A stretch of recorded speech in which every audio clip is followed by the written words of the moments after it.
ಹೈದರಾಬಾದ್ನಲ್ಲಿ ಅಕ್ರಮ ಸಮೋಸ ಘಟಕದ ಮೇಲೆ ಪೊಲೀಸ್ ದಾಳಿ. ಅತ್ಯಂತ ಕಳಪೆ ಮತ್ತು ಅನೈರ್ಮಲ್ಯ ಸ್ಥಿತಿಯಲ್ಲಿ ಆಹಾರ ತಯಾರಿ. ಹೈದರಾಬಾದ್ನ ಜಿಯಗುಡದಲ್ಲಿ ಸಾರ್ವಜನಿಕರ ಆರೋಗ್ಯಕ್ಕೆ ಮಾರಕವಾಗುವ ರೀತಿಯಲ್ಲಿ ಕಾರ್ಯಾಚರಿಸುತ್ತಿದ್ದ ಘಟಕದ ಮೇಲೆ ಎಚ್ಎಫ್ಎಎಸ್ಟಿ ತಂಡ ಮತ್ತು ಕುಲ್ಸುಂಪುರ ಪೊಲೀಸರು ಜಂಟಿಯಾಗಿ ದಾಳಿ ನಡೆಸಿದ್ದಾರೆ. ಕಾರ್ಯಾಚರಣೆಯ ವೇಳೆ ಅಬ್ದುಲ್ ರಶೀದ್ ಎಂಬ ಆರೋಪಿಯನ್ನು ಬಂಧಿಸಲಾಗಿದೆ.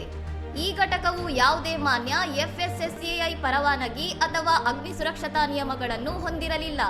ದಾಳಿಯ ವೇಳೆ 500ಕ್ಕೂ ಹೆಚ್ಚು ಹಾಳಾದ ಮೊಟ್ಟೆಗಳು, ಪದೇ ಪದೇ ಬಳಸಿ ಕಪ್ಪಾದ ಅಡುಗೆ ಎಣ್ಣೆ ಹಾಗೂ ಸಾವಿರಾರು ಸಿದ್ಧಪಡಿಸಿದ ಸಮೋಸಗಳನ್ನು ಪೊಲೀಸರು ವಶಪಡಿಸಿಕೊಂಡಿದ್ದಾರೆ. ವಶಪಡಿಸಿಕೊಂಡ ಸುಮಾರು 5 ಲಕ್ಷ ರೂಪಾಯಿ ಮೌಲ್ಯದ ಆಹಾರ ಪದಾರ್ಥಗಳು ಸಾರ್ವಜನಿಕರ ಆರೋಗ್ಯಕ್ಕೆ ತೀವ್ರ ಅಪಾಯವನ್ನುಂಟು ಮಾಡುವ ಸಾಧ್ಯತೆ ಇತ್ತು ಎಂದು ಅಧಿಕಾರಿಗಳು ತಿಳಿಸಿದ್ದಾರೆ. ಸದ್ಯ ಆರೋಪಿಯ ವಿರುದ್ಧ ಕಾನೂನು ಕ್ರಮ ಜರುಗಿಸಲಾಗಿದ್ದು, ಕುಲ್ಸುಂಪುರ ಪೊಲೀಸ್ ಠಾಣೆಯಲ್ಲಿ ಪ್ರಕರಣದ ಕುರಿತು ಹೆಚ್ಚಿನ ತನಿಖೆ ಮುಂದುವರಿದಿದೆ. ಇನ್ನಷ್ಟು ಸುದ್ದಿಗಳಿಗಾಗಿ ನೋಡ್ತಾ ಇರಿ ಸೌರಂ ಟಿವಿ.